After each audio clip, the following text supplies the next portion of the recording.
So there's a lot of theological or a lot of theology to discuss in going over the Merchant of Venice. But whether to get bogged down or turn this into a course in theology, let me try to organize that discussion around the brief figure of the gift. Right, talked a bit about the gift before and the notion of giving, and it's a good way to understand Christian theology as it plays itself out in the Merchant of Venice and actually in several other plays. In brief, the gift is impossible. We never truly give.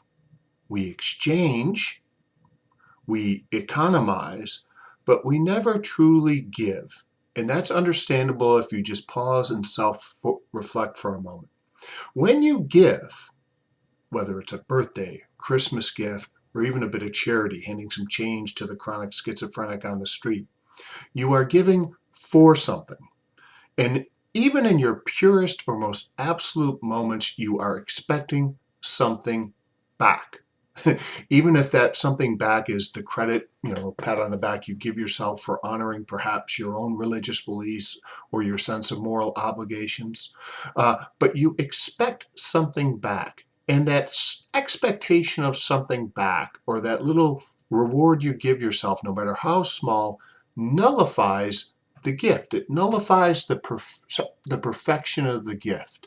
And that gift, or that distance between the gift and the exchange, is the distance between God and man. Again, think of that image at the top of the Sistine Chapel that Michelangelo wrote, that small space between the finger of God reaching down and the finger of man extending up. You can't close that space. So the gift in its ideal, perfect form, a perfect form of justice, a pure giving is over here, right? And our economizing is over here, outside the camera, okay?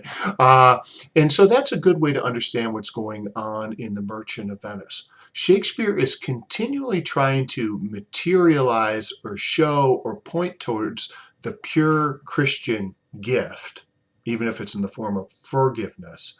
But that Christian gift always turns back on itself in some way. We always discover that there's a little bit of hypocrisy in that Christian gift, some exchanging or some economizing going on. And the best example of that is right at the very beginning when Antonio, and I'm going to try to find my text clearly here and keep this video tutorial going. Maybe you can pick yours up too while I'm looking for mine. In The Merchant of Venice is when Antonio and Bassiano, these two great friends, first talk at the beginning of Act 1. And we discover, of course, that Antonio is really, really fond of Bassiano. And Bassiano is fond of Antonio too, but not quite in the same way, or not quite as strongly. And their meeting takes place in Act 1, and Bassiano has come to ask for a favor. And he's asked Antonio for favors before. Briefly, Bassanio is an aristocrat, a gentleman who's short of cash. Antonio is the merchant of Venice, not an aristocrat, who has money. And that's more or less what's going on in society. The aristocrats were sort of slipping and the merchant class was rising. Nonetheless, Bassiano says, here's what I want. This is Act 1, Scene 1, lines 123. "'Tis not unknown to you, Antonio, how much I have disabled mine estate by something showing a more swelling port than my faint means would grant continuance. Nor do I now make moan to be abridged from such a noble rate. But my chief care," that's an important phrase, "my chief care, here is what my real concern is. My chief care is to come fairly off from the great debts wherein my time something too prodigal hath left me gauged. In short, I've been living high in the hog, trying to maintain the image of a good aristocrat, and for that reason I am in great debt. To you, Antonio, I owe the most."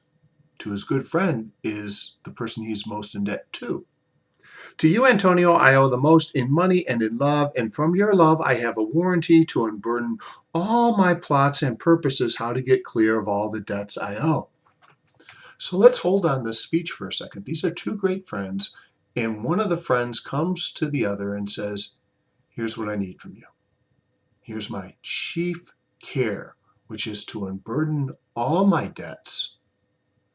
And it's to you I owe the most money.